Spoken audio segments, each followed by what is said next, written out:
At the end of season 4, Jan shows up pregnant and explains she went to a sperm bank. The following season, she has the baby.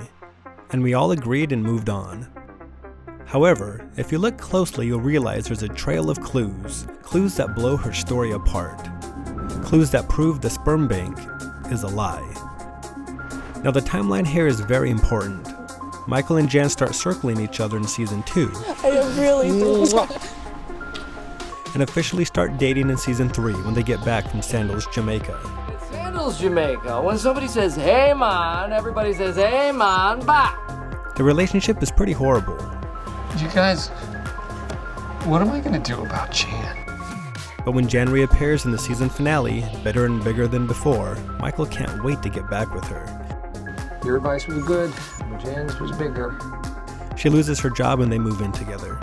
This is the most important part of the timeline because the relationship would combust 9 episodes later at Michael's dinner party, and because it is during this phase of the relationship, when they're living together, that Jan becomes pregnant.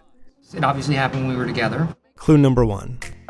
Sperm banks cost money, especially an ideal specimen. Well, I paid for an ideal specimen. And Michael's broke. You're broke?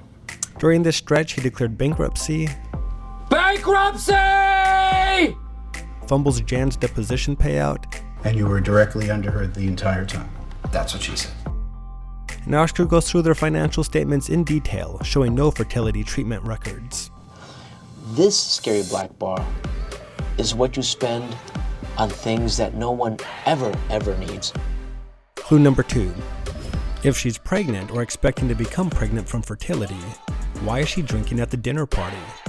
This is a woman who's water birthing, breastfeeding, buying the best equipment for her baby, and supposedly using the most exclusive of all sperm banks, all for the benefit of her child, yet she's consuming alcohol? Her drinking got so out of control she even got a DUI. After she got a DUI? The answer is because she did not know she was pregnant. Her pregnancy was an accident. And she wasn't pregnant for Michael. You always used to be very cautious. Wear 2 condoms. No. So who was the father? You took me by the hand, made me a man. That one night, you made everything alright. So rock the ride all night, alright, oh yeah. Clue number 3. Hunter entered Jan's life during her self-destructive period. She agreed to an impromptu getaway with Michael. Tan almost everywhere. Jan almost everywhere. He. And decides to date Michael against her better judgment. You're wrong for me. In every way. Got a boob job. I ain't good. Psychologically and sexually torments him. And ruins her career. Your behavior in the last 2 years has been completely erratic. You are clearly unstable. David Wallace even explains how she got away with this illicit liaison, away from the prying eyes of co-workers. You disappear for hours at a time, sometimes days, always saying you're visiting your sister in Scottsdale. Clue number 4. Between her high sex drive, fetish for younger men, and propensity to take sexcations, Do you have a valid passport? it's easy to see Jan's motive. Even Hunter's album conjures imagery of a cougar snatching her prey. And perhaps Hunter wasn't even very good at his job, with Jan keeping him around for one reason only, and Ryan firing him immediately. You know what? Hunter was a terrible assistant. That is why Ryan fired him. Clue number 5. Meanwhile, I believe they truly had a deep connection. When Jan gets fired, she calls him my Hunter. My Hunter.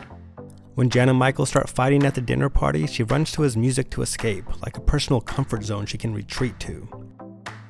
And when Michael calls Hunter, his reflex is to ask about Jan. Hello, Hunter. It's Michael. Yes, Jan is fine. Awesome, fantastic. Thank you for asking. She clearly admires Hunter's artistic abilities and would go on to sing to Astrid, an homage to the child's father, the musician. Even a song she chooses, Son of a Preacher Man, is about the forbidden love of a young man. Being good isn't always easy, no matter how hard I try. And one lyric from Hunter's song describes how taboo the relationship was and how the pregnancy occurred. So rock the ride all night, alright.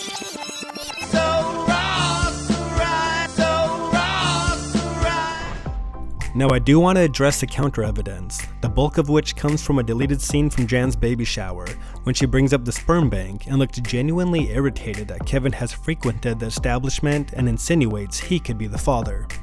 Maybe I'm the father. I might have done it with Jan. So maybe taking the sperm bank story at face value is the simplest explanation. But if you have any doubt, clue number 6. Jen had one huge motivation for covering up the Hunter affair. Jim and I are pretty sure she had an affair with her ex-assistant, Hunter. He was 17. He was a minor, a definite violation of corporate policy and possibly the law. She's in so much denial that when Hunter is mentioned in season 9, Jen acts like he never existed. Your old assistant, Hunter, was that his name? I don't recall. In fact, the first time she brought up the sperm bank, her face gave all the telltale signs of lying. Head shaking. When you shake your head while you talk, you don't believe your own words. Fake smile, one that only affects the mouth and not the eyes. Looking up to the right usually means you're lying about what you saw. Looking down to the right means that you're lying about sensations, in this case about whether or not she used condoms. Closing your eyes for more than a second at a time. Face touching, which she did multiple times during this exchange, as well as pursed lips, which counteracts the dry mouth that comes from lying. And if you have any doubts, this is the most suspect and yeah of all time. You did? Yeah. When we were going out? Oh, yeah. Between a complete lack of money, You're broke? her drinking while on fertility treatment, Kind of sort of an okie afterbirth. her general instability, Where the are my grape nuts? I don't... I just want to know, did you eat my grape nuts?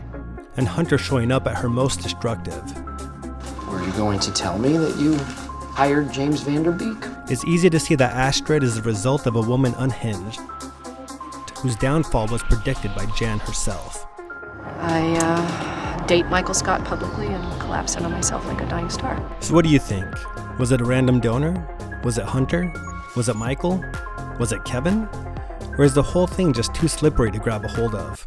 That's what she said. Oh my God, what did I say?